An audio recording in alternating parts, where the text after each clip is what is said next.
Okay.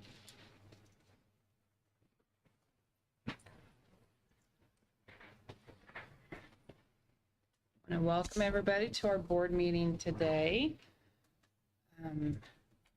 First thing that we have is approval of tonight's agenda. I'll make a motion to approve the agenda. I'll second. All right, we have a motion and a second. Everybody in approval say aye. Aye.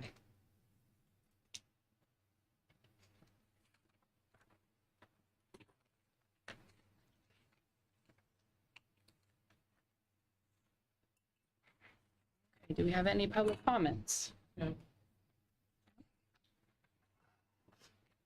Okay, and we have approval of our minutes. We do have the minutes from, it was September, right? Yes. Has everybody had an opportunity to go ahead and look over those?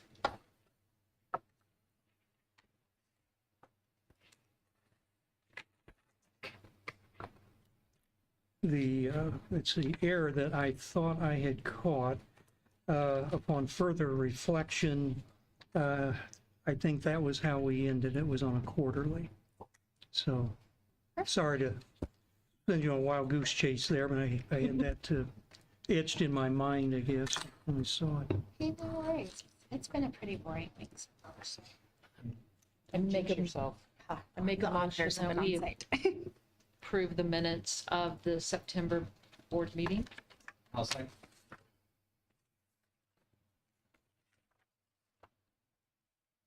Everyone in favor, answer with aye. Aye. Any nays?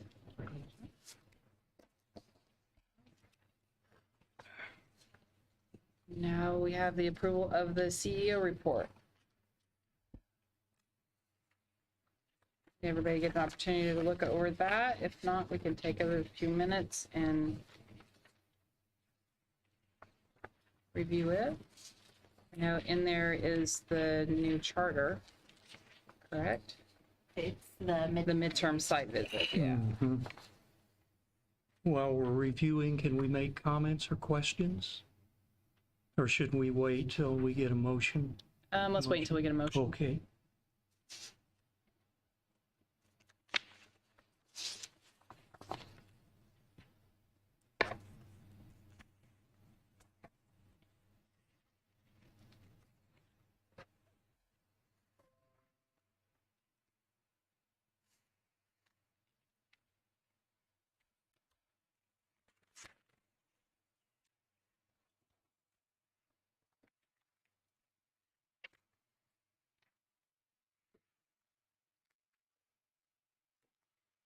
Ready to accept the motion.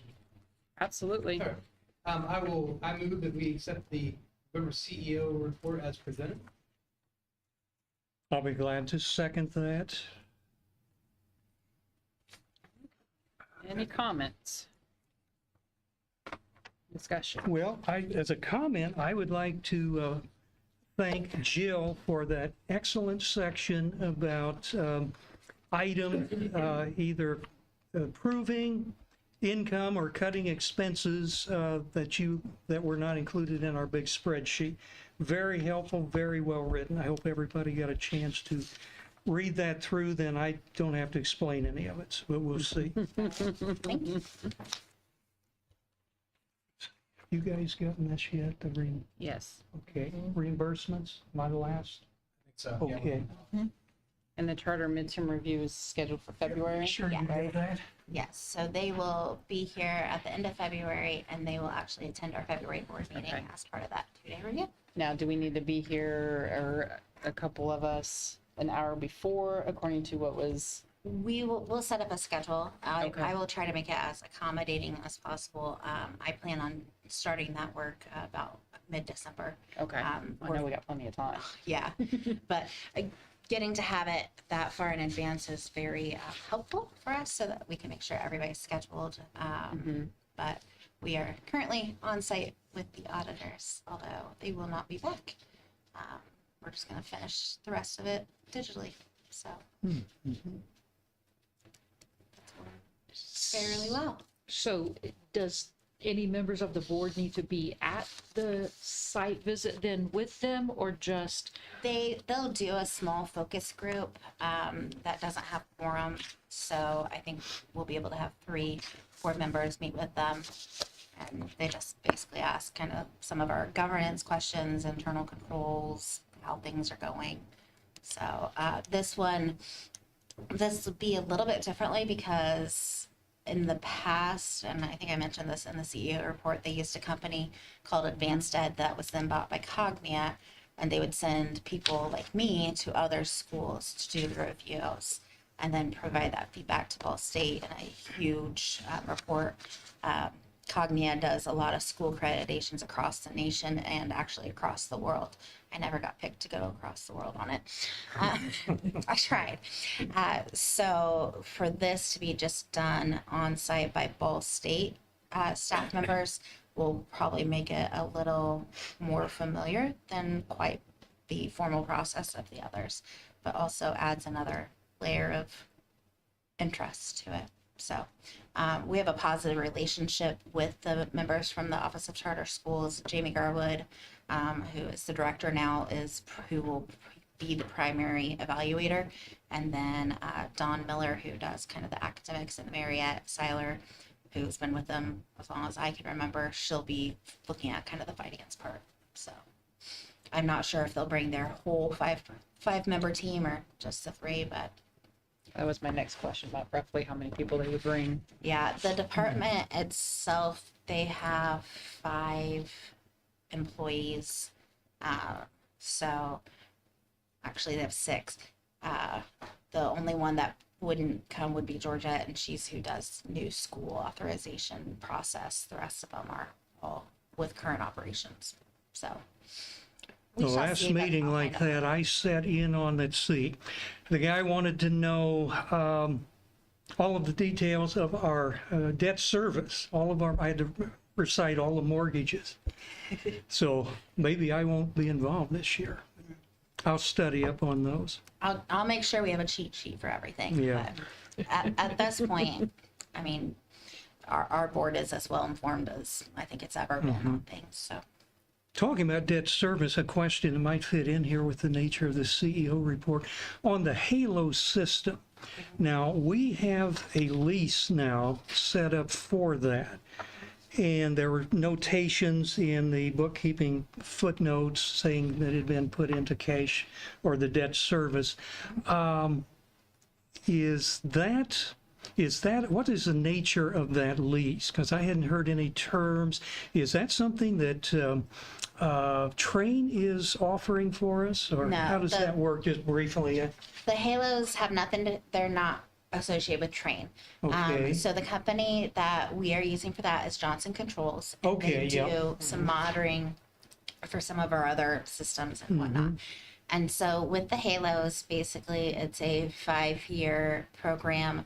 During that 5 years, any software updates, device updates, wiring, those things, they're on the hook for. And then after 5 years, they also provide the servicing and all that. After 5 years, we own the devices as they end in that case. And then we would just pay them a monthly fee for the software Oh, okay. monitoring. But that's pretty much where it is, and that's why it's in that debt service. What was the approximate amount of that? Was it about 29 or 30? For a year is about 150. Or I guess the total value of the equipment? So the total value of the equipment would be over 500,000. Oh, the okay. life of it. Okay, yeah. I say they're a pretty pricey piece of Yes, equipment. yes, okay. Yeah, but one of the things that we will notice with our audit is the change in how SBOA is requiring leasing contracts to be reported. And so I guess as part of the audit period, CLA Ball State actually paid for them to help us transition to that new regulation. So I'm not sure what that looks like. I don't know if Andrea and Beth have heard that part yet or not. But I just heard that in one of my closeout meetings about 45 minutes ago. So that's why it's in that line, which Okay. makes it a little more complex. But it's fine. Has the Halo system been working out? We do not have it. Yes, it is, because it's sending alerts to Mark Dixon. That's currently where it's funneling. We are in the process of customizing it. When they originally sold it to us, it was if there was, let's say, a THC alarm, I could have it go to certain people. If there was maybe a violence response, I could have it go to certain people. If it was more of a medical thing, it could go to someone else. But when we got them installed and the programming, the software hadn't actually quite been through that beta phase yet. And so it couldn't do that. And so then they wanted us to just put it by zone so that in certain zones, if we're saying upstairs, then these 3 people would be notified. Well, then you have those 3 people going and responding all to one situation that they may not need to. And so as we finally figured that out, now the software works the way it's supposed to. So we are in the process of assigning the response teams and doing all that. But the vape detection does work, and has alerted us to some potential challenges that have been resolved or remediated. Yeah, that's really good. So, but it is doing what it needs to. We did have one at the elementary that, and this is why we didn't immediately set it up to call for certain noise levels, because if you drop a broom just right, it triggered it to say, help, emergency. It's a broom. It's a broom. So we're almost there. But yeah, they so far definitely have been worth where they're at. The peace of mind. And it's been interesting as we get more law enforcement in here and first responders through touring the building and pointing them out to them and explaining what they are, that I didn't know this existed. So I think it's impactful. It was a good choice. And it is a silent alarm. It can be, or it can alert to them this. So the only thing that, if you would be really paying attention, the colors change on the lights as far as which indicator is going off. So let's say, these aren't the colors, but let's say pink was a vape, right? The lights would be a pink, but it wouldn't be saying, unless we said have it do an alarm. So, and if it does have an alarm and they decide to run out of a bathroom, we have cameras that show their faces on that too. So Good. it's helping. Now, who gets the alarms at 2 a.m. on the weekends? You. Oh, me, okay. You, absolutely. Aren't you getting those? Well, Yeah, I sense that might be a possibility. Why we have all those calls on that standard page. I know Bob Guillaume used to have real problems because he got those calls. And that was a little bit of a drive, so Yes, well, fortunately, I felt bad I didn't offer to help on that. I am ashamed of 7.5 myself. miles, so I am on that call list. So we try not to set things off at night. Yeah, yeah. Sometimes the building has other choices for them.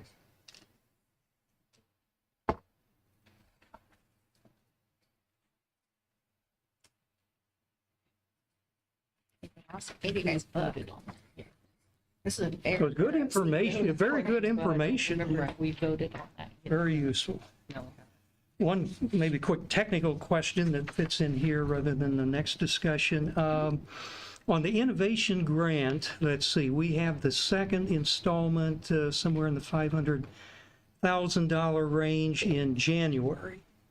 I was curious as I was going through all of the numbers. Are we mandated to spend every last penny of that before year end, June the 30th? And if we're not, how will we spend all of that by year end, do you think? It depends on what other grants that we have available. We utilize that for a lot of our operations costs. Technology maintenance department, that includes not only supplies and equipment, that also can cover salaries and some of our transportation costs.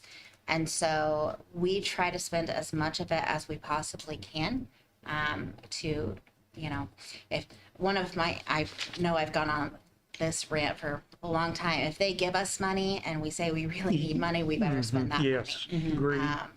And so there isn't a lot of flexibility as far as what it can do outside of that operations, that capital expense part. And so it's something we pay our mortgage out of as well, Right. and utilities. And so we use almost all of it within a year. I think Andrea and Beth obviously can say how much we would carry over, but very rarely do we carry enough over to make a noise about it.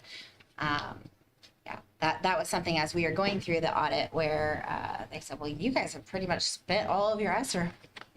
Yeah. Yes, please tell whoever that we would like some more, please. And we spent it on stuff we needed. Yeah, it's not frivolous Yeah. spending. So Right. And point in our favor, I guess. yeah, and they talked to me about some other possibilities and about some future funding opportunities that are coming up. And I'm like, yep, we already have a go list already. So yeah, that is the charter spiel of if they give us a money opportunity, we better show we really need it. That's right, or we won't get as much next Right. year. Yes. Or so they say. I don't- So since the CE report was created, is there any updates for the basketball goals, the gas line? Okay. Not yet. This has been a really fun dance to put basketball goals right back into where we had them previously. Yeah, that's It's Well, always unusual. something. There we Always go. something with these buildings. Like, please just let me do something nice for you. You don't have to sabotage every effort we make to remodel. Yeah, so we've moved out. We have those portable goals in the elementary gymnasium. They're really nice and sturdy, so they're not going to topple over on a kiddo or anything. And so we've moved one of those out so that they can play. But yes, we would really like to get our really nice post up so that we can then get the courts lined and finish that. it's going right through that area. Yeah, it's within a couple feet of where it was, and they're not active, and nobody really knows what the purpose or all that. And it's no, they're privately owned, and you're like, we don't have gas. Where are we getting gas from? So it's all right.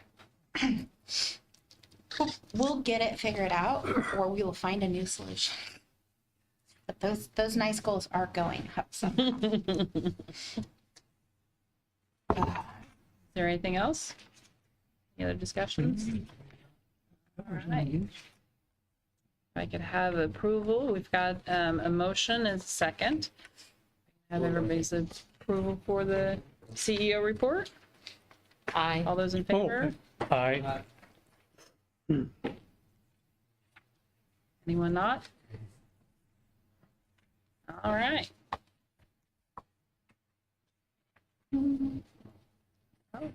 Next on the agenda is our financial report. Okay. We were talking about before the meeting, there's, Ryan thinks that perhaps the mics are squawking in response to the treasurer's report being too long. I don't know, we'll check that today if it starts making noise. When they start. Yeah, that could be a likely suspect, but we'll see. Congratulate, I think Andrea has her Christmas stuff on, I think, don't I see a little Christmas red there? So glad to have you with us. I'm always trying to improve the pre-meeting report I send out, so what I have done for everybody should have a copy. This is the summary table, and I expanded it a little bit, and it also serves as my script. So you're reading off the same thing that I'm reading off of here. So that hopefully will help a little bit. So we have 2 months, of course, September and October. Let's see. Why don't we, we'll go ahead and as usual, let's start with the changes in our cash projections for year end from last meeting. And of course, our last meeting was in the end of August, so it's been a while. So as stated, you can see total income is down just a little bit, not too much, a little over 11 million. And unfortunately, total expense is up about 259,000 some dollars at 11,483,138. So as you look on our big cash flow spreadsheet, that gives us a negative $460,670, which is not exactly a profit or a loss. What it means is that we were unable, or we think that we're going to be unable to cover all of our operating expenses. So we'll have to take some out of our cash on hand, which we don't want to do that too often, or we know what the problem could be. And then the as stated ending cash balance, $469,847, which is obviously down a little bit. Now, if you recall, and it's been a while, in July and August, and even into September, we did have some erroneous entries. The worst one from a budget analysis, actual versus budget, was the 9/1 payroll. I think about $205,000 that hit the bank a day too soon in August. So that's washed out by the time we get to the end of the year, but I did have a little bit of, it did stretch my accounting knowledge trying to figure out, how to interpret the distortions that carried. So that still carries on in our discussion here. So And it was on next month. That back in went in the next month. yeah, it did. Okay, when you said it washed out by the end of the year, it literally happened. Oh, yes, yeah, you're right, and it still appears in our last year-end column. So one has to take that into account, I think, if you're talking about comparing actual versus budget throughout the whole year. Okay, so what you have to do is there's a transfer line up Yep. on the income side, and so it offsets right there. Yes, it So does. it offsets between the two, so the net effect of it is zero. Yes, that's correct. You've got Okay, it. well, I just wanted, I see that it does go through the expenses of what you're saying, but that's the reason why, is because of that. Okay. I wish you'd been here at the August meeting because you explained it much better than I did, as Andrea probably recalls. But anyhow, it causes a little confusion, but no problem. We'll work through it here. So what is stated is not exactly, let's say, reflecting actual economic reality. For example, we go over to our 23-24 budget. And what we'll notice is that comparing projected year end to our budget, we actually are ahead $281,000 some dollars, which sounds good. And then unfortunately on total expense, we have spent an additional $753,591, which may be good or bad. Now, of course, Jill spent a great deal of time in our CEO report explaining what was in that. And since I've emailed this out to everybody in this column, I did put in just notes as to what caused that. So actually, if we take all of this out, I think that as far as comparing where we think we'll be versus our budget on income, we're about 78,000 ahead of the game, which is always good. And on total expense, yeah, we do have an unfavorable budget variance, but it's only about 127,000. And hopefully you got a chance to see Jill's CEO report. But basically what I did then below where it says pro forma adjustments to total income. Okay, I took what she gave us in the CEO report, and what we had was $205,350 additional dollars that will be coming to total income by the end of the year. Now, we may have more, but if they all come through and we all make it, that will bump that up, and that would increase then as of the 25th, I guess, when I put this together, $11,227,028 some dollars. And then down below that, we only had actually 3 expenses, but we have to pick up a $52,000 in total cap instructor compensation. That would be one individual that we didn't have when we put the budget together in May. And then as we've talked about before, we know that with no junior ROTC this year, that $196,000 in compensation for 2 individuals, we will eventually drop that out. And then I dropped that out here on this little chart. And that would be a net savings of 145,000. A little bit, oh, I didn't put the dollar amount. It's only about 1,100 for the reduced Ball State fee for the virtual students. Now, if I have integrated all of this correctly, I think that rather than a 460,000 cash loss, I think that we're down to about 111,000. So that sounds a lot better. Feel free to jump in here if you have any comments, or if I'm interpreting something incorrectly. Nope. I Okay. agree with everything. I'm just looking up something, so nope, you're good. Oh, okay. Very good. Well, then, I don't want to press my luck, but I'll continue down to the bottom half of my sheet here. So this time I've also put in our monthly results, and then I had just a brief description. If you want any of the detail, it's in the other 6 pages. Sorry about the length, but that's what happens when we have 2 months or 1 month and a year-end review. First of all, if we look at the changes to year-end projections, discounting these, let's say, pro forma type adjustments here. In other words, the stuff that the board approved and knew about, but it just wasn't in the works when we made the budget. That knocked that, we knocked that down to 127,000 over budget after we disposed of those. Okay, let's see, a lot of shorthand here, but total, looking from last board meeting to this board meeting, total income, we reduced it maybe 15,000, not much there. Mostly Title I, special ed, federal special ed, about 49,000 we have reduced, partially offset by some very good increases in our smaller grants. Many of which you had outlined there in increased amounts in our CEO program. Total expense, TE, increased only 55,000. Now, we know that transportation, because of our brand new bus at, let's see, 78,900, that did, of course, push that category up. Actually, 105,000 over where we were estimating, but again, we know why. No problem there.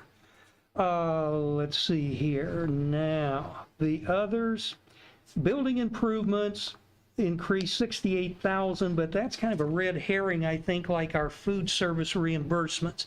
If they're ESSER funded, that just means we got the invoice, we paid the invoice out of our cash, but we're going to get reimbursed sometime. So that's almost a wash, but that does throw your actual versus budget analysis off, makes it look worse than maybe it is. Yeah, and I think one of the contributing factors to that is the gym painting project from June, because we didn't get invoiced until July, or possibly even August was when the payment happened, and I think that was about 54. So that, Okay. you know, accrual, it's totally fine. Cash doesn't look great. Yeah, Right. yes. And let's see, what else here? Some more minor one. Well, let's see. We just read our notes here. Other increases from last August. Let's see, G&A outside our professional services up 38,000. That could be special ed perhaps, or other things. I noticed that this seemed a little odd. Instructional compensation and G&A compensation, we're reducing that for the year end by 154,000. I'm thinking, could that be health insurance? That now that we actually know who's going to take APA health insurance and who isn't? So Or- the problem is what a lot of that is, and we actually are in the process of going through, we always do this after the October, is go through and true up all those things. Problem is sometimes positions change between certified, non-certified. Yeah. So one may be over, another's under, and you're gonna see that between all of that. And so we'll have trued that up for November, but that's more than likely what it is. It's not that it's necessarily under, it's just that another category is over. Okay. And they have made some adjustments for the insurance on who's taking, as well as insurance eligible positions. So, and Oh, I forgot to mention, going back up to the top here, another item, we now that is starting in September, we have the actual health insurance expense, not what we conservatively estimated off the budget. I think I was using about 70%, actually came in about 77%. So, but that savings, which we've been talking about the last couple of meetings, it's already baked in the numbers. So that, no more talking about that then. But, so that may indicate maybe a few more people are taking our health insurance. I don't know. yes, our enrollment is up, but also our employee base is up too. Oh, okay, okay. Also, didn't mention our debt service coverage ratio up at the top there. Dipped a little bit to 107, but as I have cautioned, that is a cumulative year-to-date based on accrual numbers, and we do not try to forecast year-end for accrual. So it's hard to draw any conclusions on that, but it should end the year at 1.25, and we haven't had any trouble for a couple years, so we'll not worry about that yet. Now, let me finish this off here. September results, just kind of a brief summary, abbreviated there. Actually, a cash loss of $252,000 was favorable in the sense that it was less than the original budget, which was $323,000. Total income didn't seem to play much of a part. It was slightly above budget. Student fees were up a little bit. The smaller grant category up a little bit over what we thought. Actually, total expense was a little bit below budget, not a lot. And then, of course, I cite the, I call them this distorting unfavorable variances. The ESSER reimbursable building improvements. I noticed for both October and September, outside cleaning was up about 27, yet the year-end number I think was still holding at 183. So again, I don't know if there's anything to that. Yeah, I will make a note on the cleaning services. We had kind of been doing a hybrid where we had our cleaning service crew and then we had an internal crew, and that's how we had budgeted. And at this point, we are down now to one part-time internal person, and then everybody else is now cleaning crew. So there will be a little bit of fluctuation with what we had budgeted for our own employees versus their expenses. But I did this a couple times. If I add the two together, comp for our own people plus outside cleaning, it had been running pretty much even. So that's probably the best way to look at it. I'm glad you're handling the cleaning crew and not me. Yeah, that's always a tough one. Okay, let's see. Anything I've missed here? Okay. Oh, it does appear that it looked like there was a double counting of that 139,000 computer purchase cost, and the September financials, it appeared once as if it was going to be spent in September, and then we had it again in January.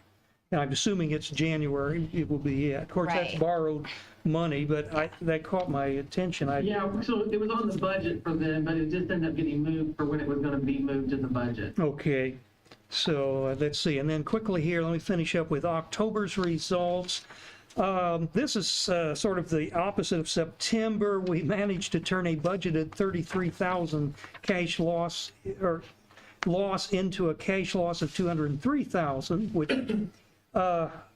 is probably not what we want to see. Let's see, again, total income, only slightly under budget. Total expense, 140,000. But again, a lot of that was the transportation, which we knew about, and we're glad to get the new bus. And then I listed the others here. If you add health insurance and the 403B, plus classroom supplies, professional services, and professional development, it totaled about 66,000. And then again, the outside cleaning services, that pretty much accounts for that number. So nothing really too extraordinary there. Mostly, I think the highlights were these new capital expenditures here. We've got them now. And so that's all I have. Jump in if I missed anything. So No, I think. any other questions? Good, and I will say that our new bus is close to being able to get to be driven we ran into a little manufacturing label error again. So it said capacity 14, but also, or equipped for 14, but could go up to 29, right? And obviously the state police has a certain kind of feeling about that. So we did have to call the manufacturers and say, please come out and swap out this label. So that has been done. So good news on that, that the brand new bus has the correct label. That could in no world seat 29 people. So we are close to that, and then getting it plated, and then obviously we're going to get some branding on it because we have to have a little bit of flash, and then it will be up and running. And actually our previous bus with the label issue is back and being able to be used again. So we're just riding. Now we have 3 operational minibuses. Great. Yay, Yeah. great. And historic because it is our first brand new vehicle purchase. I feel that's a very big pride point right now. 15, it only took 15 years, I guess. Yeah, you know, and our old red van days and some of those things that are, I guess, way before everybody else's time here, but it felt good. Yeah, nice. Good. All right, can I have a motion to approve the financial report for September and October? And I will second.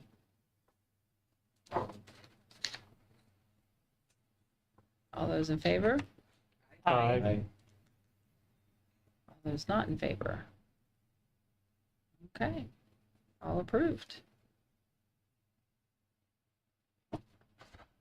All right, do we have any old business? Ma'am, we need to do the reports on some, the actual financials. Oh, okay, so can I have a motion to approve the financials for September of 2023 and for October of 2023? I'll move that we approve the financials as presented for September 23 and October 23. Second. Passed again. I'm treasurer for my service club. They thought it's funny. I told them, I said, I'm doing pretty good. I've only got a few no votes on that motion. So, but I only have that in the end. But All those in favor? Aye. All those not in favor? All right, thank you, Angie. Now any old business? None? All right, on to new business. We have the APA spotlight for Academy and Pre-Academy. This is Director Miller and Captain Jordan Henry, so.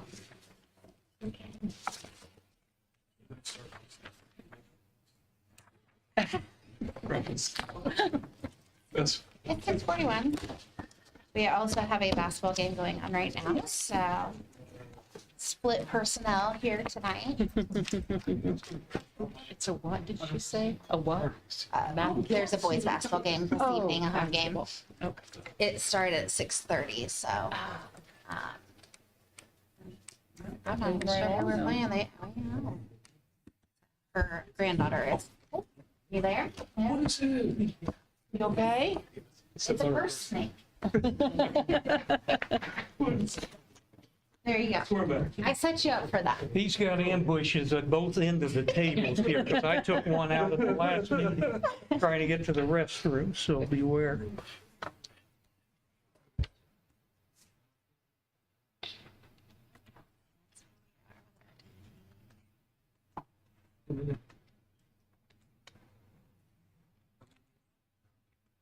That's the Rock and Jason Stadiums. Yeah. What? Somebody did. Who's been propping your feet up watching movies? Missed this opportunity. Yeah, I did. Is that door locked? What do we do? I can do this log, I can put phone number, and in that room, we've got like a little comfy chair, because that's the first. There we go. There you go. Guys, I'm having. Nice. Mind your business. Well, good evening, everybody. It's fine. So it's been a while since we've had the opportunity to speak. So with me tonight is Mr. Jordan Henry. So Jordan is coming back to us from APA. I think it was 2019, last time he served with us here.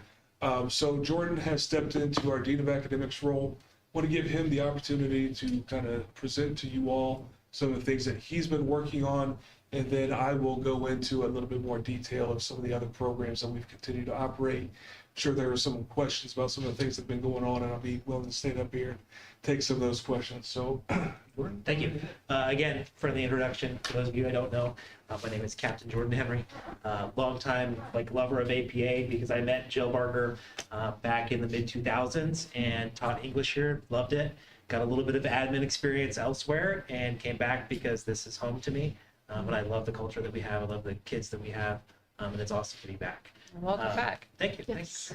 So long story short, let's kind of dig into some of the things that we have going on. Specifically, I'd like to touch on every single one of these topics a little bit, just so that you're cognizant of kind of some of the things that we're doing to help our teachers to be empowered, but also how we're trying to empower our students to be leaders and to grow and develop in various capacities. So we'll start with PBIS, and then we'll kind of go from there.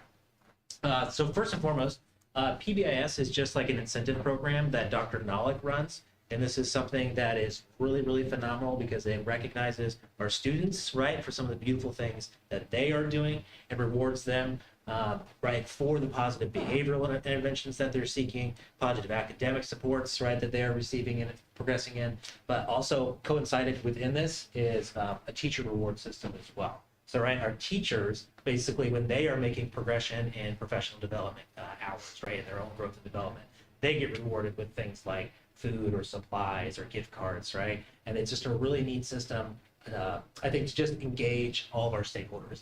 So something we're really proud of, and again, something Dr. Nolick looks after and looks after it really well. Thanks, CJ. I'm sorry that's I say we're not entirely sure what's going on with this core, over here. but it's fine. We roll with it. Nevertheless, something else that we're super proud of, the Leader in Me program has a specific designated by part of it called Lighthouse. And Lighthouse is basically a student organization that allows students to kind of gain that experience of leadership by taking ownership of the school culture and trying to do positive things with school culture. So for instance, Mr. Chris Ferris is our lead in that. Our kiddos, especially at the pre-academy, have just taken this idea and ran with it. They do fantastic hall decor, not only for the basic holiday seasons, right, as they come and go.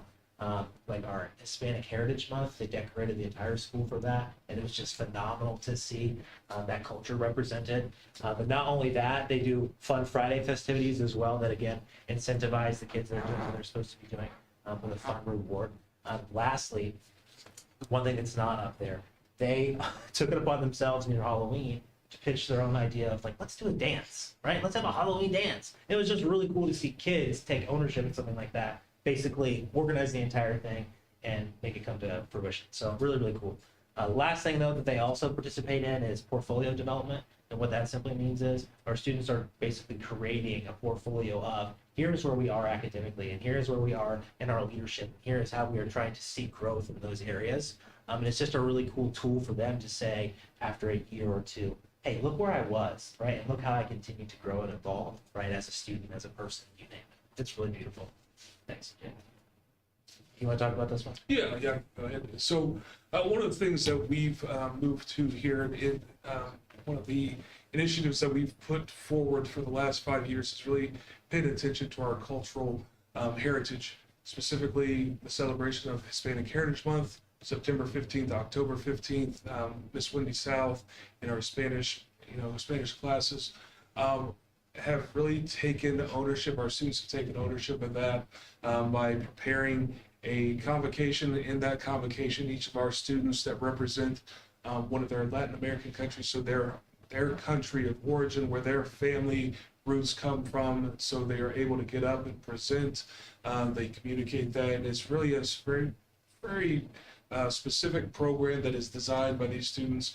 As you can see, our young ladies up here with their dresses for their quinceañeras, and they are able to do a lot of their dances and really share some of their cultural aspects of things that they experience day to day in their home. So with that, we have daily announcements giving some of our, at our assemblies, they're giving some Hispanic Heritage Month facts. We had posters throughout the hallways identifying strong Hispanic and Latin personalities that have made contributions to our culture, their culture, all across here in North America. So it is something that we are very proud of. It's something that the kids have taken great pride in. And what I'm really proud of for our staff is that they have stepped back and let the students lead it. So that has been the most powerful growth the last couple of years, is our staff actually stepping back and letting the kids design the set pieces and the way that they want it to look. And the way that our kids support one another during that convocation, if you did not have the opportunity to see it, was amazing. So really proud of them in the role that they all played in that. Yeah, I think it's also worth noting on that, that picture was actually taken at our elementary school. So one of, I think, the coolest things about, our academy up here in pre-academy is that we are getting more involved with them going to the elementary. And so that has been with our Aerospace Education Day, but now participating with their Veterans Day ceremonies and being able to take some of this cultural part down to that is really helping the kiddos find connections with some bigger kids that look like them, but also giving our big kids a chance to be those empowered leaders and get the risks that they are taking in front of these kids are not risks that we would see in a typical classroom. And so it's been really, inspiring to get to see that, and just, it's a cool experience. So thank you for your leadership on that. So PBL basically is just a generalized idea, and we're trying to really get our students involved, right, in hands-on, right, interactive learning. And we've got phenomenal teachers, some of them are listed up here, that have been doing some really neat interactive hands-on work. So for instance, Cameron Moore, one of the cool projects he did in his history class was to basically take clay and have students develop their own Egyptian tombs, right? And they had to be like very thematic and, right, explained in detail why it was they made the choices that they made. And the kids just come alive when they have that opportunity to utilize their hands in that academic sense. And it's just really cool to see the joy in their eyes as they're doing those things. Additionally, Chris Ferris, Nate McBee, Christine Trotter, Wendy South are phenomenal at that too. The three in the middle specifically took students out to mounds. What was that? September-ish? Okay. First, It was around the In the eclipse that we September missed. Yes. So long story short, right, they're building that connection with some of our local partners, right? To say like, how can we take our kids and expose them to something beautiful like nature, right? And the history of their own city that they have no idea of, right? And it was really, really cool too to see that hands-on experience where our kids are out and again, learning about this rich area that they live in. So pretty beautiful stuff. You want to add anything to that? yeah, and I would say that is just an illustration, specifically the co-curricular, the cross-curricular work that is happening, the collaboration that is taking place really illustrates a growth, especially in our pre-academy staff, of their willingness to kind of break down some of those artificial barriers that exist. So whenever you have the English, science, and math department and social studies department that are getting together to discuss these different aspects of the indigenous cultures and of our local history, was a really neat thing for our kids to be able to experience. Right.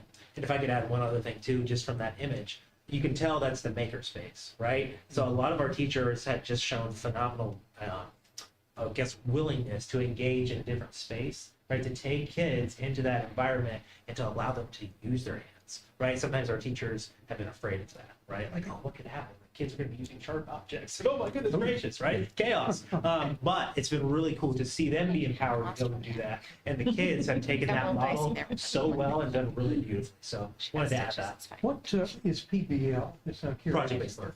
Oh, okay. Yeah. Mm-hmm. So, and with that project-based learning, that has been an initiative. We are actually in year 3 of that.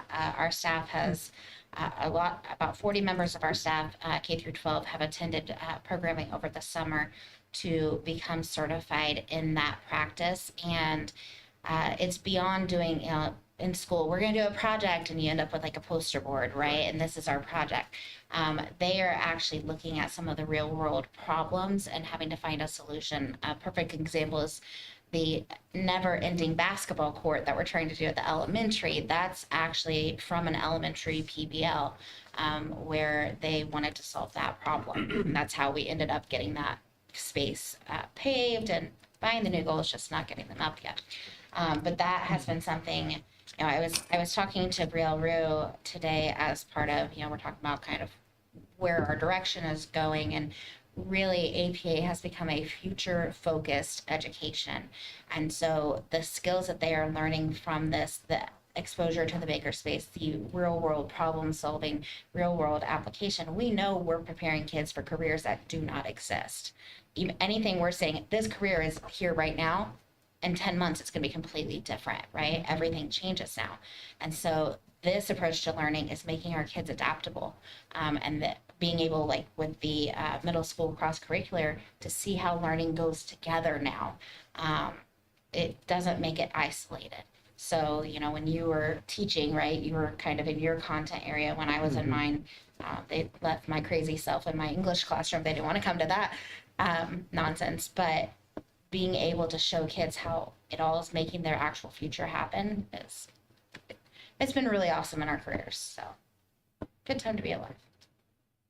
So moving on to success period, basically Miss Christine Trotter does a phenomenal job utilizing our additional time at the end of the day. It's associated with like our homeroom kiddos, developing a culture, right, where our students are taking pride in their specific flights. They have very real world, like family type check-ins. It's the last bullet there, right, where they're checking in on their grades. They're having real conversations of like, hey, what's going on at home? Like, are you okay? Do you need some sort of additional supports, right? And then we are plugged away with that information and can run with it and provide whatever additional support systems are needed with the kids. But more so, what's really beautiful about Success Period is, right, it allows students to develop those leadership skills from our program leader and me. So all teachers basically utilize a curriculum that teaches them like the 7 habits, if you will, right? Most of us know what those are. In addition, though, we utilize that time to develop some reading skills for our students, because many of them are very weak and deficient in reading and reading comprehension. But then we also utilize different skill development time within that class, just to try to hone in on whatever need might be. So for instance, there are a lot of kids that need that remediation, especially based on past standardized assessment scores, so they might utilize that time to remediate in those areas and try to grow over time. Now, do tutors, I met a tutor as I was coming, she was going, do tutors enter into that, the kids, they work with the kids? I would say no, after school? that's an after school After start school, to okay. yes. Mhm. Good question. So I just have a question. So do they, like, if these, like, you know, whatever students need assistance with math, do they all go to the same room then for those particular whatever they need? Is that how that works? Yeah, so basically they've been identified as like a high flyer for English, right? Or a high flyer for math. And yes, they have specific specialized teachers in those contents that lead that remediation. So it is successful, yes. Okay. So that is done during the exploratory time. Okay. So we have those 9-week rotation exploratory. So our success period is that 30-minute required check-in, academic check-in, academically focused. You know, as we said, and then those exploratory periods, if we have a student that has been identified as deficient in math, then they will go to that specific content teacher for that 9 weeks. Then we reassess. Then then that's when they will then be able to go to the exploring of music or an applied type of course. Okay. So if that makes sense.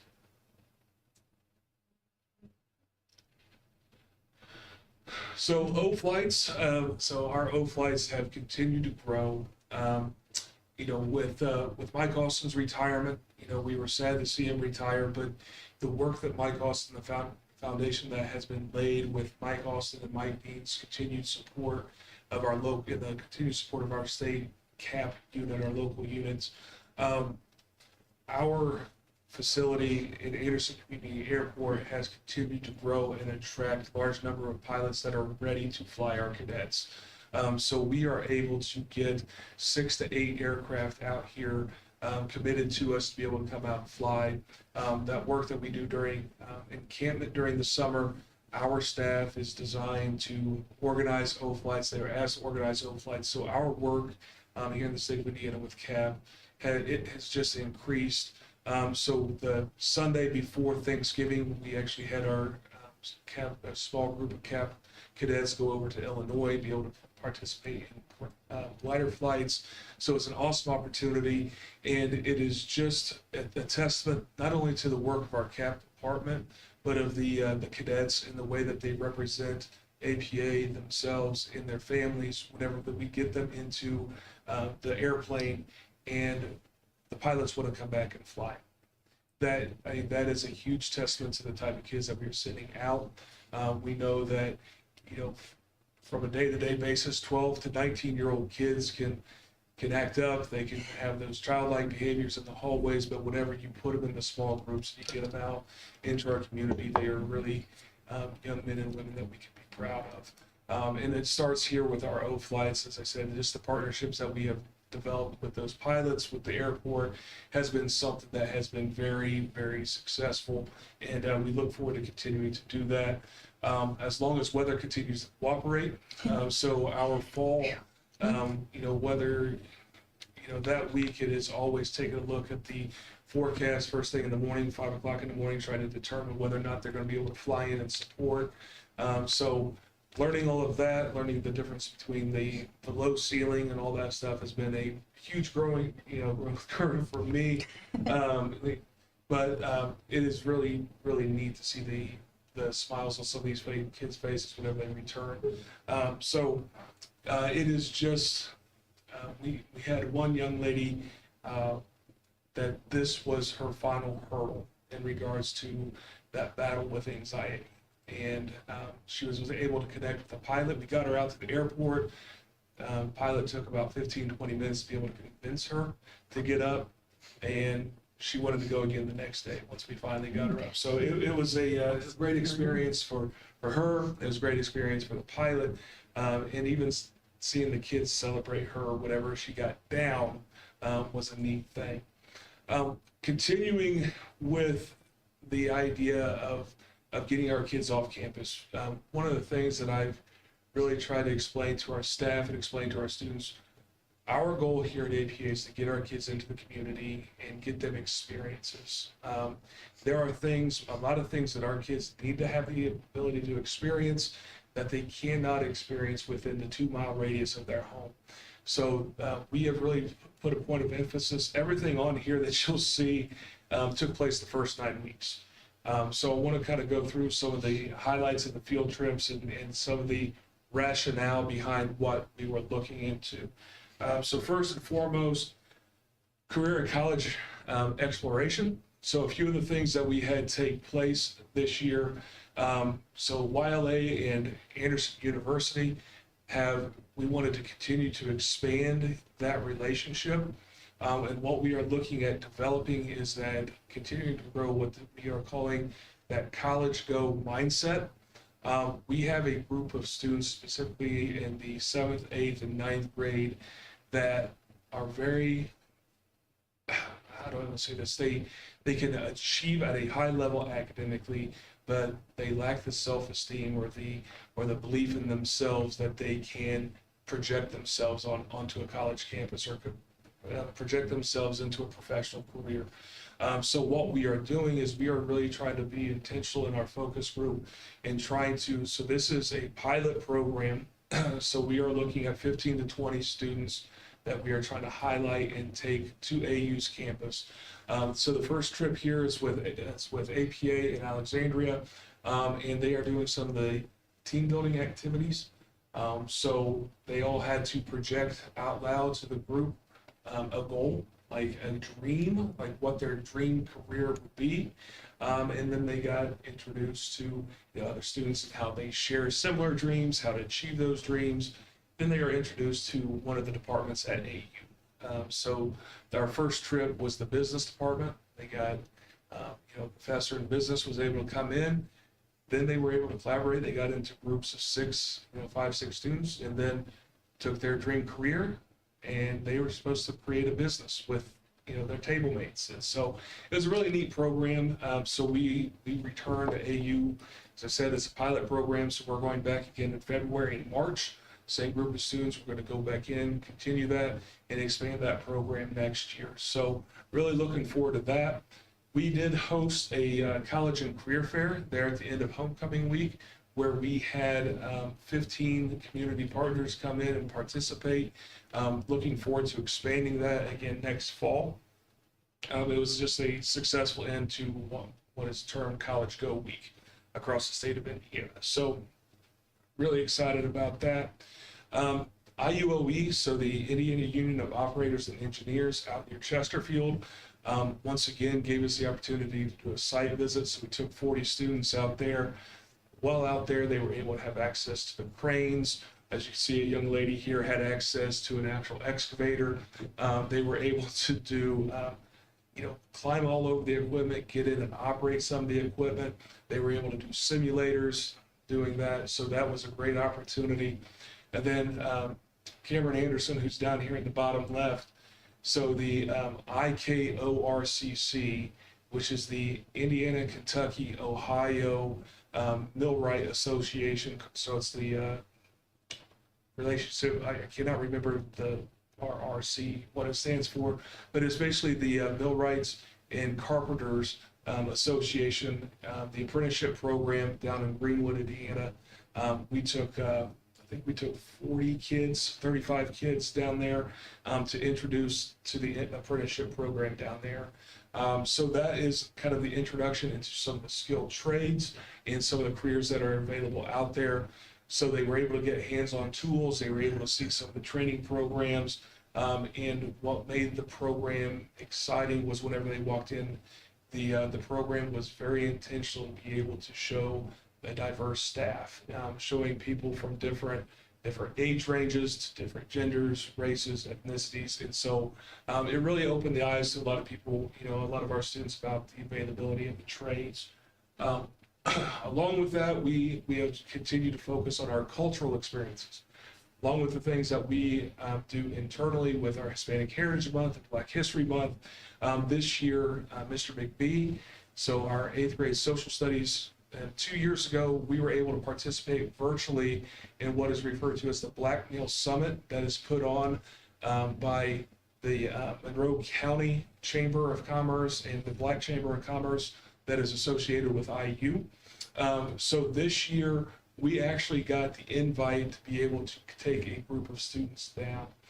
So we took 15 of our Black males in grades 7 through 10, took them down. So we had identified those that we would see as mentors, some at risk, some in need of support, some in need of male guidance. And so we were the largest group represented out of the high schools and middle schools that were invited out of Monroe County. So that's Bloomington North, Bloomington South, and those Edgewood and those schools down there. Our group was represented the largest. And so it was, so you see LT here, this is LT, he's actually standing up and presenting during the program. In the upper right-hand corner, that is the group of students that was led by Mr. McBee, Mr. Williams, and Mr. Golden, took them down. They had an exciting trip. For those of you that are not aware, that the bus broke down in Martinsville, so they were stranded on 3769 right outside of Martinsville for about 3 hours.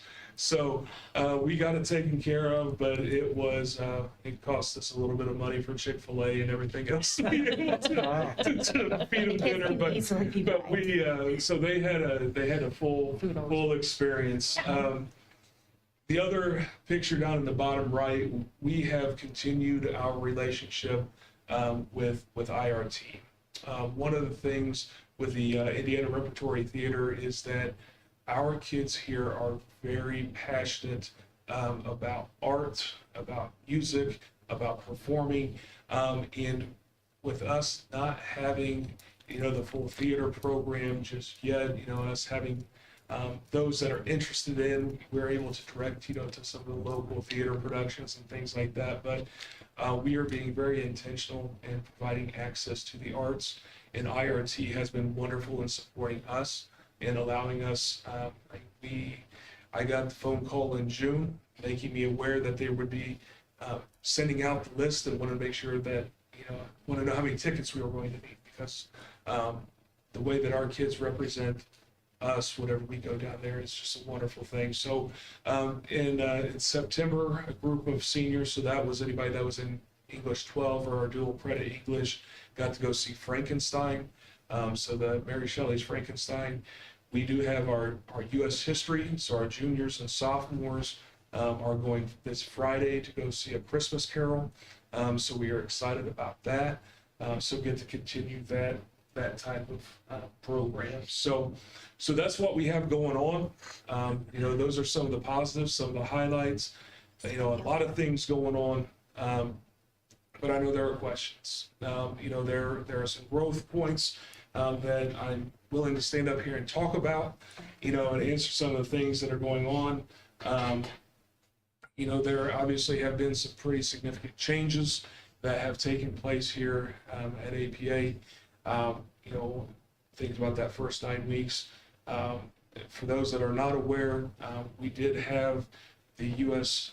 Air Force. They did make their way on campus, and they did secure all of their property and did donate what they did not take to other units, did leave that for our Civil Air Patrol. So our JROTC program has now officially been deactivated.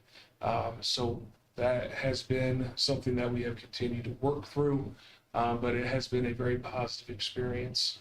We are not the only unit that has gone through that process over the course of the last 6 months. It is just the lack of instructors, the lack of personnel that is really driving some of those changes. So we have been invited, whenever the timing is right, for us to apply again to return, for the program to return. But where we are currently at in the relationship that we have with Civil Air Patrol, is something that I feel with our student population, I feel with what the programs that they are offering, and with Mike's leadership and everything that program has been providing, we are getting what we need for our cadets in regards to that service leadership. So I know that we have that question. I'm sure there are more, so I'll open it up and take as many as you. I'm gonna start. You didn't include my field trip, sir. That was, Your FCCLA? yeah, I had it. Forgot to put it on there. I know. Oh, I mean, I wasn't invited. to was that. that the you were trip to not the invited shopping for a mall? reason. No. No, that was a trips to the shopping mall. Well, Yeah, right, yeah. right. Right. So I think Finally got to be with kids. whenever we were reflecting on this right before we went to fall break, it's really easy for us as staff whenever you're kneeling deep in the weeds that you don't see everything that's going on. So this year we have gotten every 6th grader off campus. We've gotten every 7th grader off campus. We went to Cotter Prairie. We've been to Mounds. We got every 9th grader off campus with the Children's Museum. We've gotten all of our seniors off campus with Frankenstein. We're leaving the opportunity to do so. Oak Lights have gotten the majority of others off. We've talked this year, unfortunately, the 8th graders missed out on the War of 1812 because that was over fall break this year, so they did not get to see that reenactment. But they will get off campus here soon enough. They have the Indianapolis Indians experience that they'll go to. So getting our kids out into the community and getting some of those real life applied aspects has been really powerful for our kids. And it has really improved a lot of our school culture because it gives our kids something to look forward to. There are some difficulties. I just want to be very transparent with that. We do have barriers. The last 2 years, we have been able to function with a little bit more flexibility budget-wise. We do that. And, we have the money, so spend the money then. Now we are trying to pass some of that cost on to parents in regards to just so we can pay for transportation. The cost for this trip Friday is right around $1,000. Just that is for tickets and transportation. So again, it's going to cost anywhere between $15 to $20 per family, just just a very difficult mountain to climb, especially if you have mixed families, holiday season coming around. But we are working our way through. We do have some very supportive groups and organizations around that want to make sure our students have those opportunities, but I want to be just very frank and open about that, so that those are some of the barriers we're working to overcome. So are there any questions? Highlight my field trip. I'm mad at you. Yeah, so I'm just gonna brag on my field trip. Jill, what was your field trip? Thank you. We want to hear. Well, recruitment, we have a teacher shortage too. Not only is there a JROTC instructor shortage, and we seem to be having a lot of luck with our APA alums coming back to teach here. And so they had at the Pacers, they hosted a future teachers conference. And so we took 32 high schoolers down there that expressed interest in becoming teachers. And it was my field trip, so I actually got to be with kids and be where I do best. And our kids had a phenomenal time. We were the largest group there. We like to make our presence known where we go places. That's good. And our kids are phenomenal. They got to meet with current education candidates that are currently enrolled in colleges. They got to learn about all of the cool scholarships that are out there, like the Next Gen Scholarship, and ways to fund it. They met with Ivy Tech and finding the way to get their foot in the door so that they can be the next generation of teachers.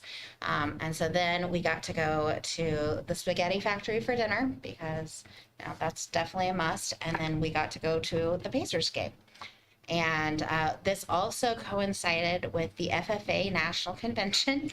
Oh. So navigating our kids around a bunch of kids from out of town, and we did have a little bit of a wait at the spaghetti factory because it was right when it opened. And so our kids decided they were going to start singing Christmas carols and some Miley Cyrus and things. And we did have a couple of our kids who performed at Hispanic Heritage Month actually to start doing some dancing and that. And just to see, like, this is one of those things that I wish we could capture, but you can't unless you're there, to see the different social groups of kiddos that we have, that we're all there together, being their gloriously weird selves together and feeding off of each other and, oh, here, do this, do that, and being supportive. It was really amazing. But to see some of that fire in their eyes where, hey, I could be a teacher and I'm going to be that person, that was really great. So that's why I want to brag on it. It was very restorative for me as an educator. Seeing some of those squirrely people thinking, oh yes, your classroom behavior, I cannot wait till you are in front of the classroom getting to deal with it. This is going to be Feedback, fantastic. Yes, but I think that's one of the things really to applaud CJ and his leadership team, getting the kids to see the world, right? Getting them to see those career opportunities that they're coming, because most of the industries out there, they're hard for us to see right here in Anderson. We don't know that they're hidden pockets that are happening. And now kind of some of the new companies are coming in, some of the new warehousing. I know Perfecto is building one just down the street, so we're going to make some friends there. But getting our kids out there, they're seeing so many possibilities they didn't know existed, and they're picking a path. And they're really excited about it. And to see them I know when a field trip comes back, because it is like a kid on Christmas morning, so excited to tell you about the new toy they just got, that new experience. And you're excited, they're going, this is why we get up in the morning. This is why we're here. And so, I applaud CJ for helping bring all those, the lunch and learns and all the other stuff. So we have some really neat things coming down. I just want to build off what Bill was saying. Teacher shortage. I want to tell you, inform you all about something really excited. So a part of our admin team, we kind of sit there and we will throw ideas out. And this man over here, being a man of action, use some of the resources that we have. So he has been working with Mr. Jeff Trotter over at Anderson University. And so as we connected, we kind of threw some information out. Jeff Trotter, who is a part of the Department of Education at AU, is trying to identify ways to be able to get his students out and get them authentic real classroom experience. And with his wife Christine being here, the experience they see here at APA is we have real kids that have real issues, real kids that come in each day and they try to work through those and still perform at a high level. So it presents those in education a real picture of what education is. Teaching is not easy. Teaching is no longer where you can come in, sit down, and put a video on and say, learn this. You've got to learn the kids, and the kids got to learn you. So what we are looking at in the spring is we are going to be having our first AU student teachers that will be coming here, and we are going to begin piloting a program to where we are going to be able to get practical experience early in a college career for some of our early education majors at AU. As we build that up, the idea is that they will come in and be able to experience a multicultural, multi-ethnic, very diverse learning environment that presents, it's to the point where our administrative team is now even being brought in on a redesign of their transition to teaching program, and how they are looking at their undergrad programs and things that we feel that are missing. And, all because of Jordan's work and his willingness to reach out, set these meetings, set these things up. So the question is asked, what does a dean of academics do? Well, by looking into what the future of teaching is really empowering and inspiring, what our next generation of teachers will be to support our generation of learners. So I'm really excited about that opportunity. So we're continuing to try to find ways to grow that. We are trying to aggressively, attack what we see as the teacher shortage, or what we are experiencing within the teacher shortage. And it's not just teacher shortage. I mean, we are truly lacking just some of those specific needs that our students need here. So we're trying to aggressively address that. And, so with that, I guess, I know you had a question. Yeah, I was just going to ask, you said that you took some students, that were interested in teaching. I was just going to ask, you mentioned like 7th through 9th graders. Do those 7th through 9th graders know what they really want to do when they grow up? Or are they just like, do you do assessments with the kiddos? Or like, what does that look like? And how do you know like who goes to what? Yeah, so in regards to the portfolios, so the pilot program that we're operating right now with YLA, for instance, me and Dr. Jesse Reynolds have sat down and discussed. So we would like to be able to introduce our kids as soon as possible to different types of careers.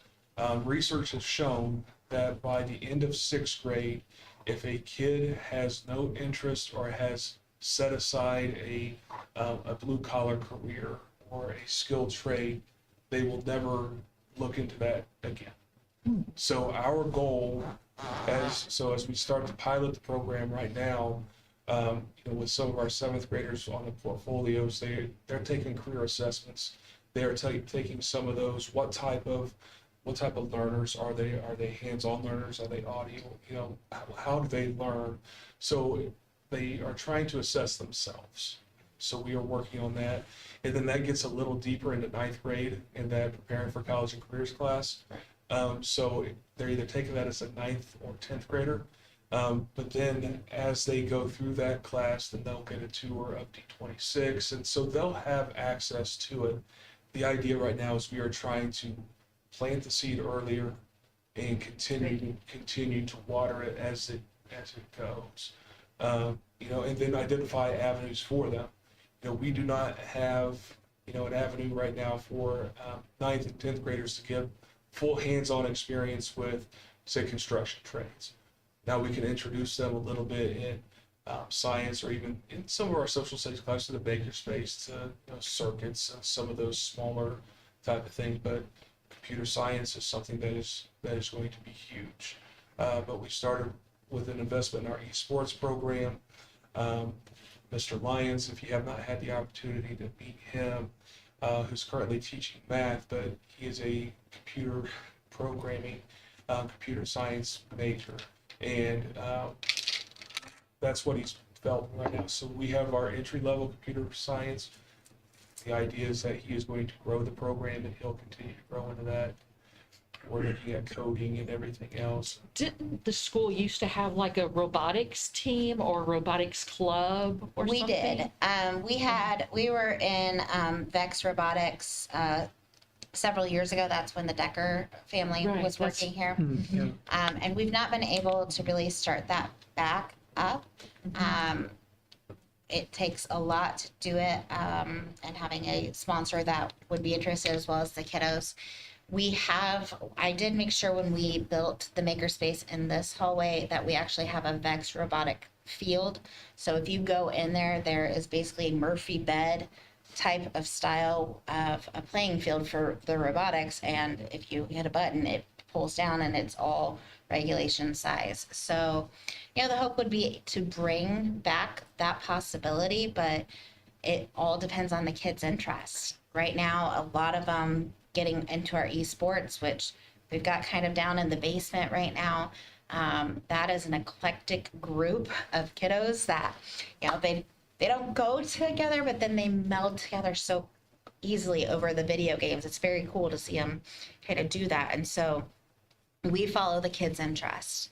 And, the kiddos, to tie in the elementary, right? Because we are starting with the career discussions down there. We're talking about robotics down there. They are in their makerspace. They're getting to program the little dot robots, and up here in the middle school, those dots, they're programming them to play soccer against each other. So bringing all of those elements together, maybe we'll say, oh, we really want to have a new robotics team again.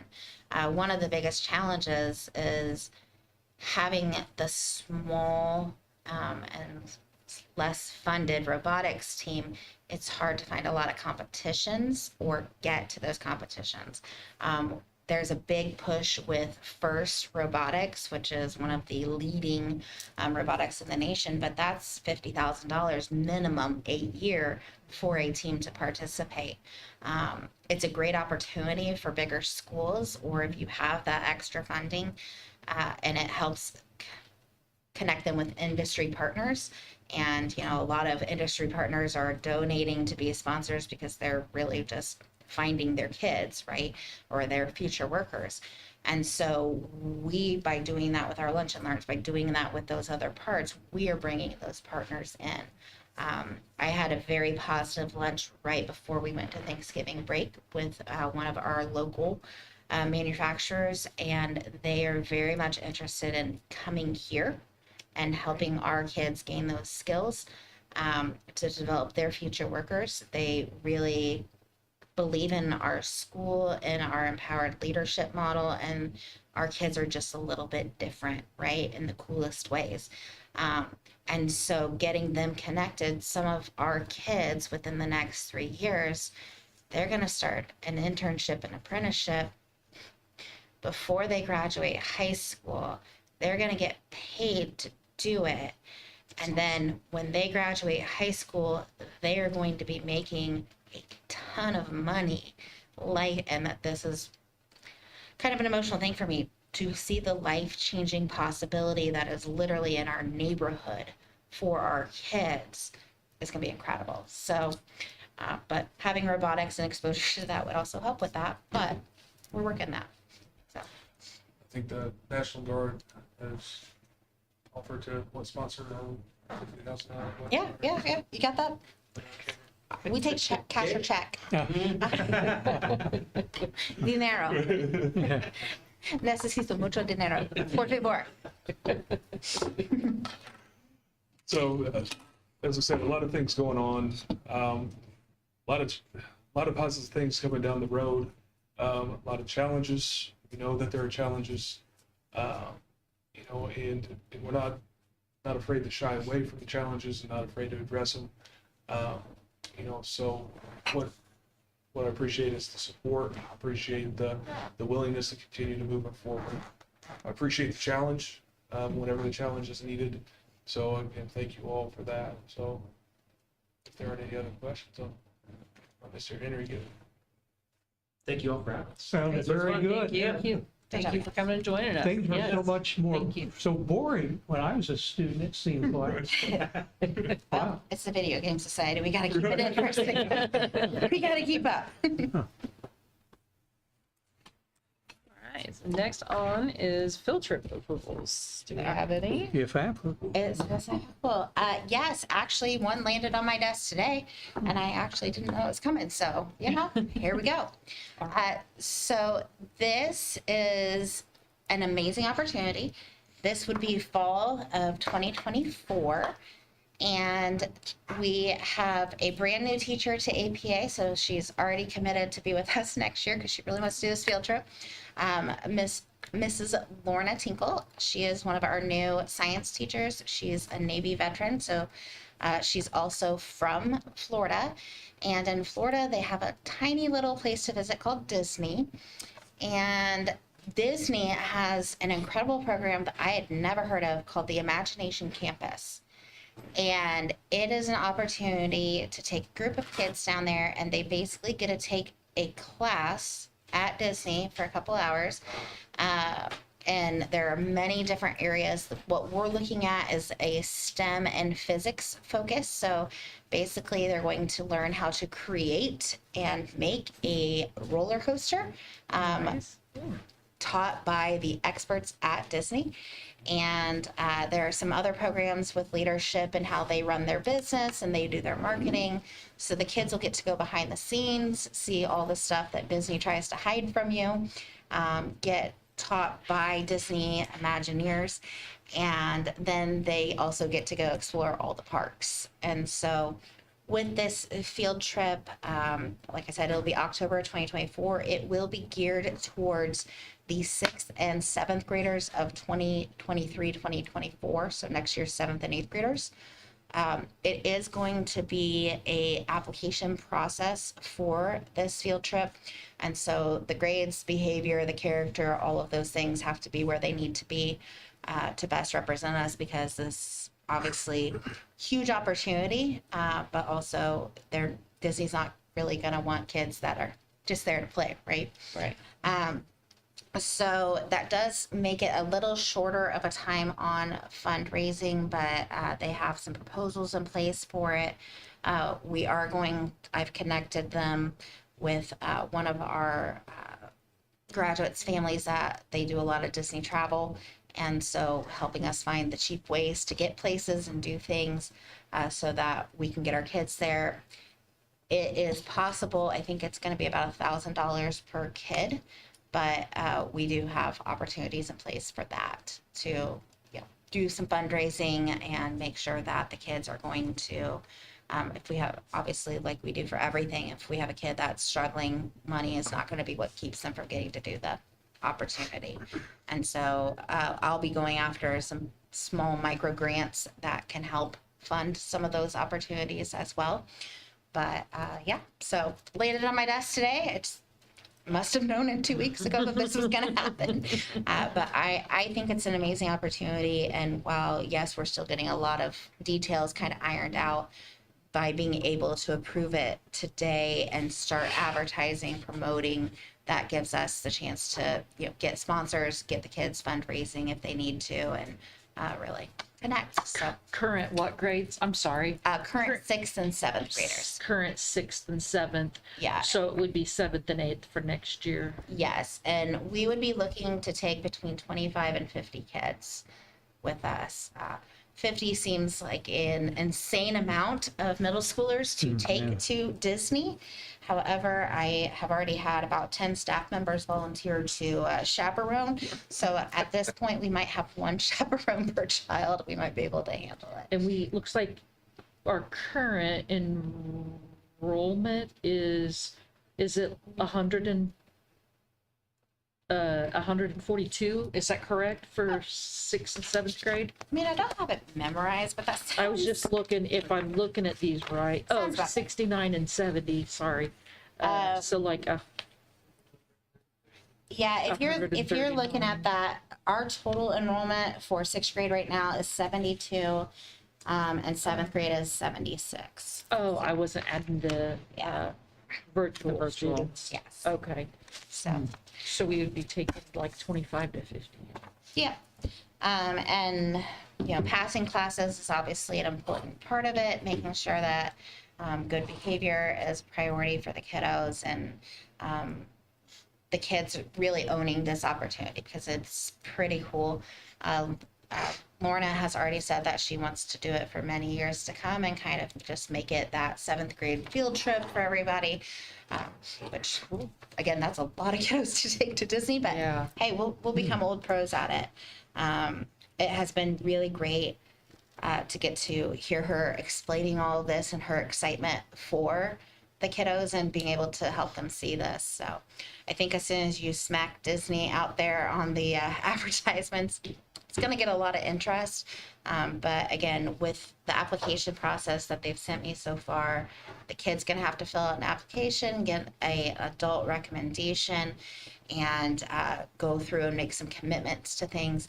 Part of that, doing that process also ties in that college and career where, you know, they're going to have to interview and, you know, really explain why I want to go on this, not necessarily the why I deserve to go on this, because, you know, making sure, you know, every kid deserves to go to Disney, right? Right. Let's take them all. But the ones that are seeing this as that to be a designer would be really cool, or I really want to do this experience or that. There's a lot of possibilities with it, and I think if this or as this goes well, when this goes well, this is something looking at the course offerings that they have that we could take the show choir. There's a show there, a choir. There's a band part.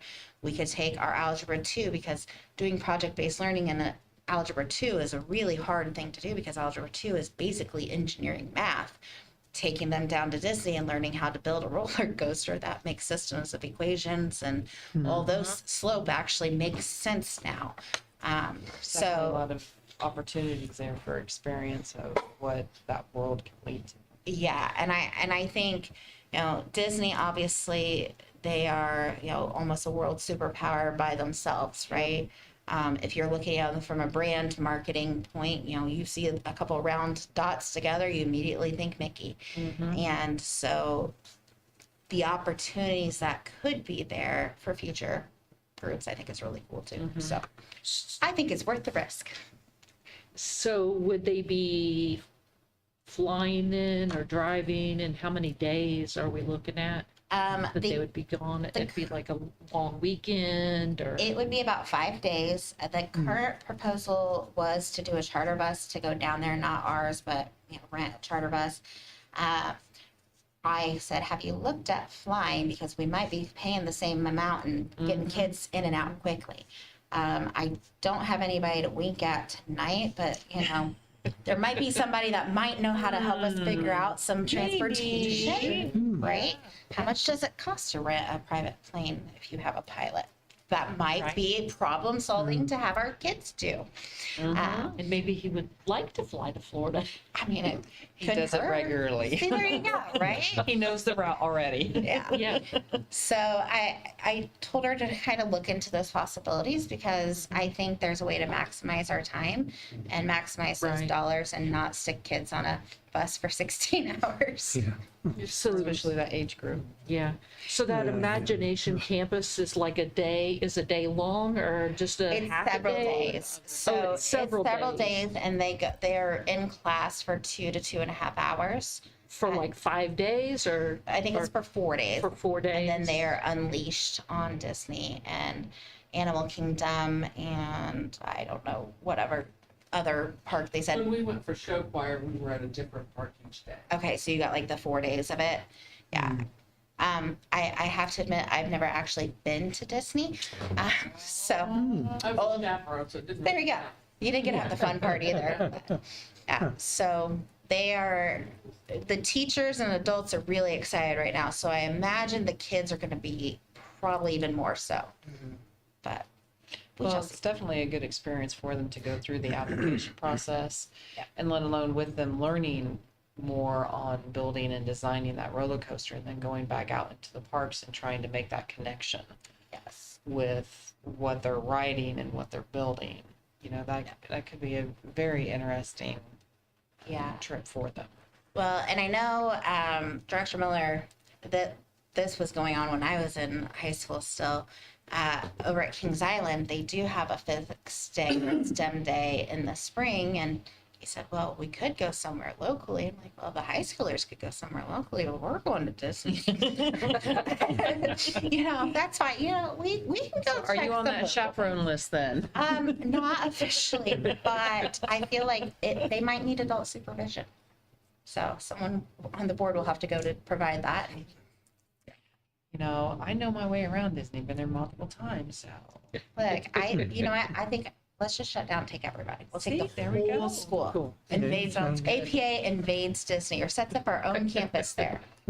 There we go, sounds good. Yeah. So So we need to get an approval for a Disney Imagination trip for the current 6th and 7th, soon to be 7th and 8th for next year. saying soon to be. I'll second. All in favor?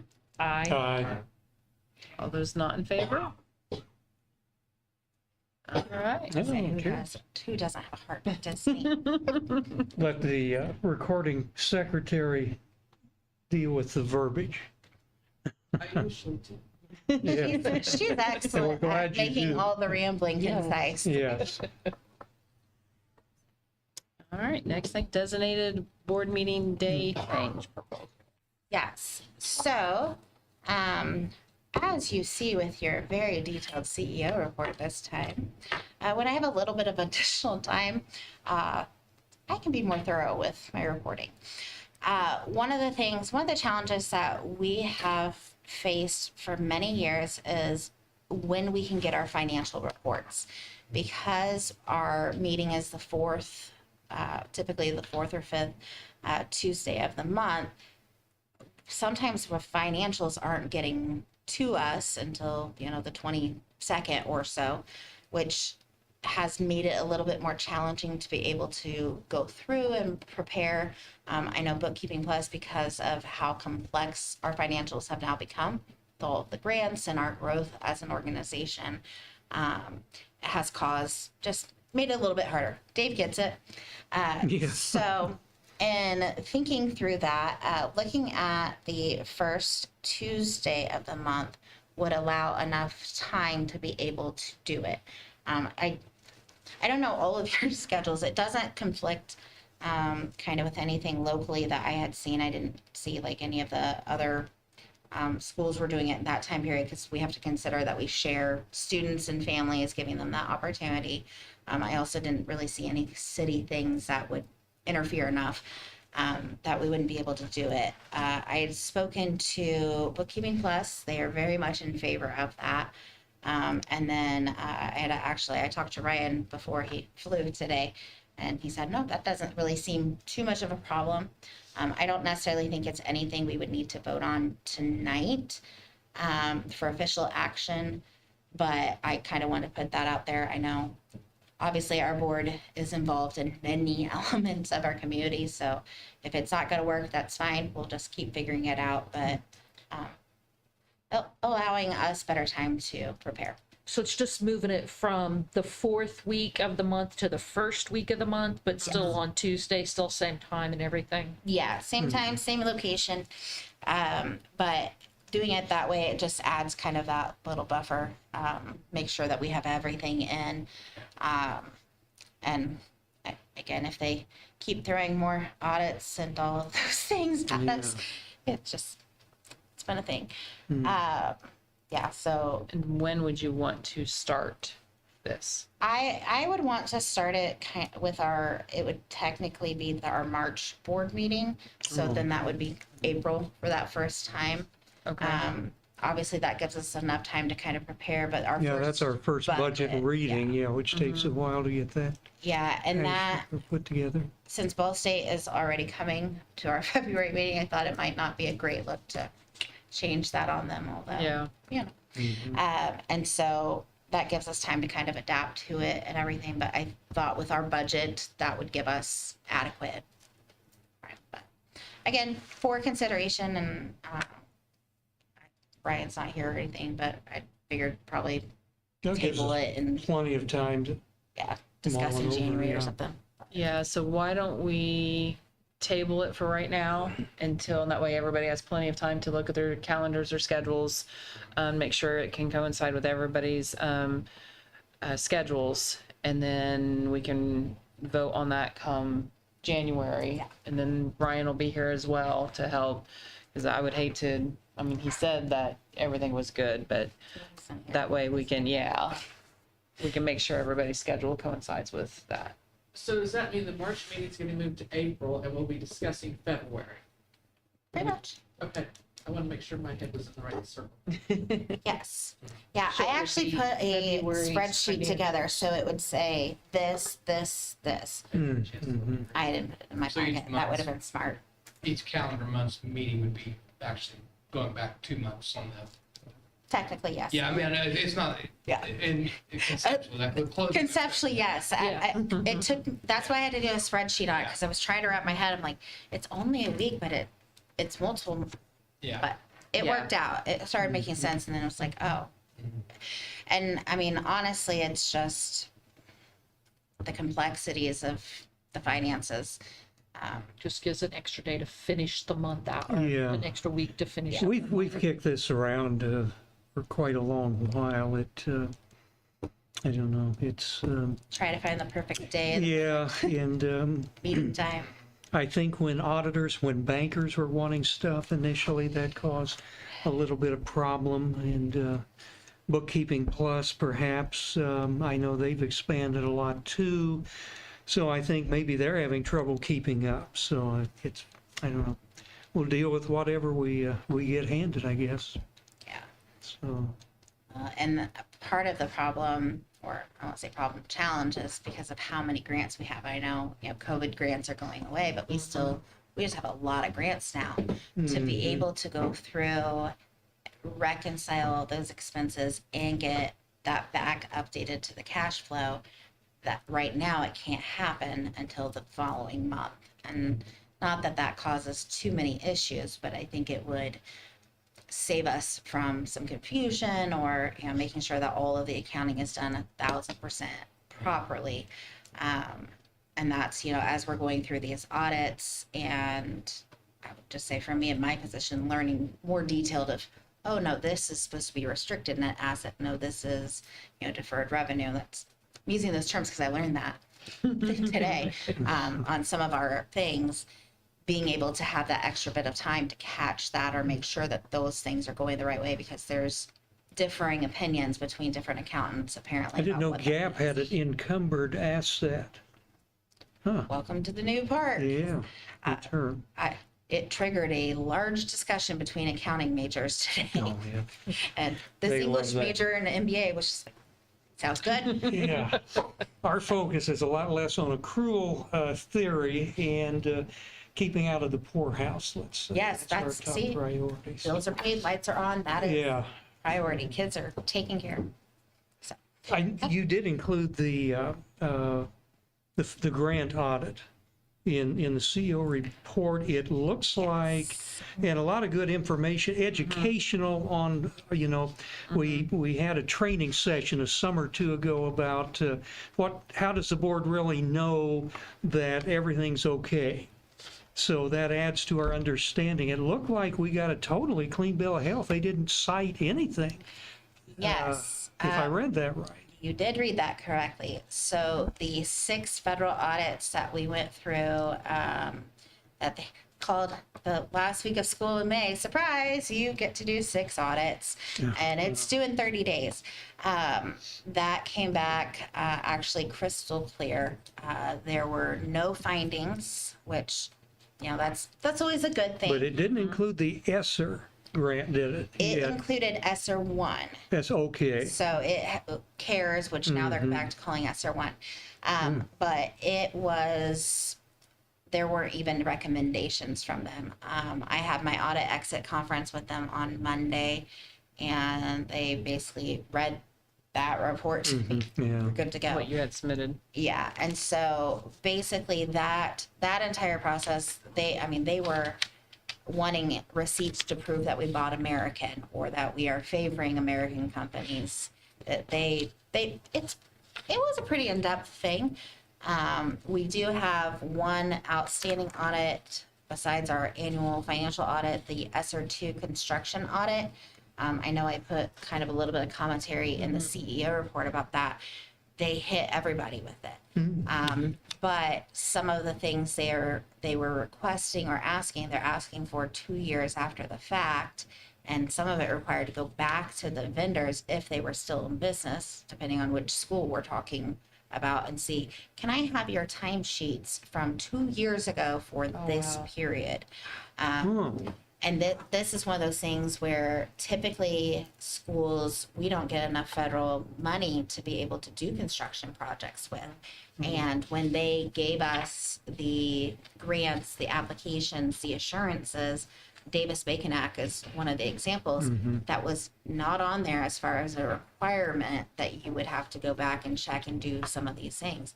And they gave this audit basically to every school that had ESSER too, so pretty much everybody. And now I don't think they even know how to navigate that avalanche they created. And so waiting patiently for those results. We did the best we can with what we had. I was able to show kind of what our prevailing wages were for the labor, and our vendors were able to get me kind of what we needed during that time period. But one of the things they wanted was a picture from that time period of proper labor law posters from that time period at that spot. We had a modular building delivered. It wasn't built here. It literally wasn't here, and it's here. It's there. It was maybe a 2-hour process to get it delivered. So we'll see how that one goes. But at this point, if the majority of people all did the same thing, then Well, we could Majority point rules. out to them that we are doing our utmost best to support the auditors of the United States. So, we are. Yeah. wow. I would say, and our current financial audit is going phenomenally well. It's a little odd right now. It feels like we're missing something. But they were supposed to be here on site. Originally, they told me they'd be here all week. Then they told me they were going to be here Monday, Tuesday, and then back again all day Thursday. And I met with them today, and they said, "Do you want us to come back Thursday?" Wait, I get a choice in this matter? Like, wait, when did that become a thing? I said, how do I say this in a non-insulting way? Do you really need to be on site on Thursday? No, we just have a couple little things. And like, could I email it to you? Yes. You know what? Let's all save some gas money. That'll be great. So they probably will be completely finished with us Thursday.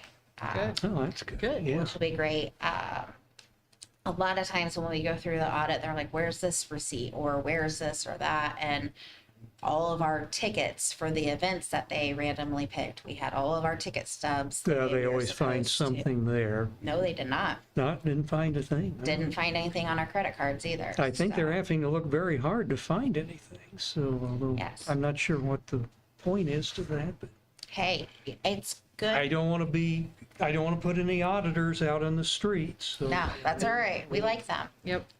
So, but yeah, the audit, it's going fairly well this year. With this financial part, obviously our desktop monitoring one went great. The DOE said, "I'm not going to bother you for 3 more years about this." Is this call being recorded? Can I have that in writing, please? So, I think our team has done a pretty good job lately on this. So, there we go. Great. All right, so we are at the under new business D, the 2022-2023 CEO performance review. Yes. So, let's say, probably since Ryan's here, we can't really. It is, yeah, do it. unfortunate with Ryan absent. I Yeah. think he would be So, acquainted with the software that we have used before with that. So. we will table that until our next meeting on January 30th.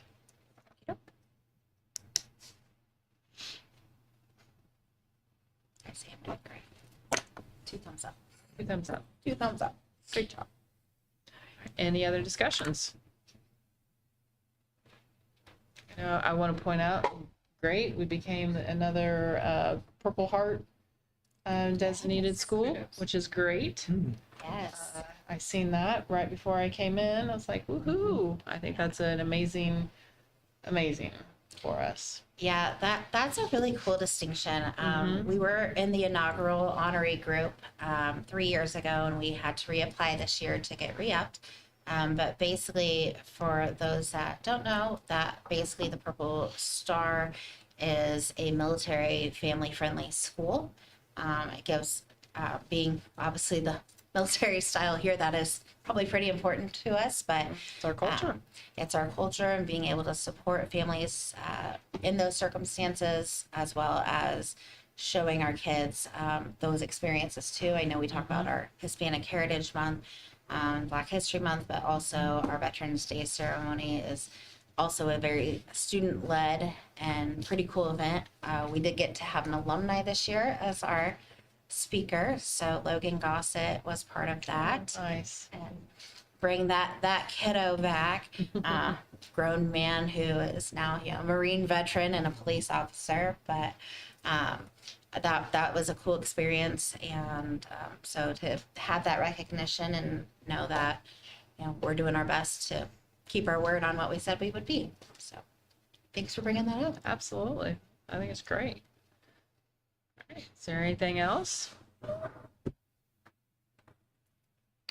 Happy holidays. Yeah. Happy holidays. Hope We'll see you everybody next year. enjoyed Thanksgiving. Actually, no, we'll see you probably next week, right? We haven't seen any pictures of your Greece trip. That go okay? It was horrible. Oh, okay. Sorry. It was Sorry, I beautiful. mentioned. Oh, Dave, we have pictures for days of Oh, that. okay. I had to hike a mountain and hike down a mountain to get to this amazing beach, and then I had to hike back up a mountain. I am lucky to be alive, and I am very happy. I didn't get eaten by any goats on that mountain. Oh, okay. I didn't know that was Yes, a we'll concern. but- show some pictures. Oh, It's okay. great. Yeah, nothing on the Facebook yet, school's Yeah. Facebooks. No, it was a great will- experience. I will make a motion that we adjourn our meeting. Second? All right. So we have a motion to adjourn the meeting for November at 7:55, and we have a second. All in favor? Aye. Anyone not in favor?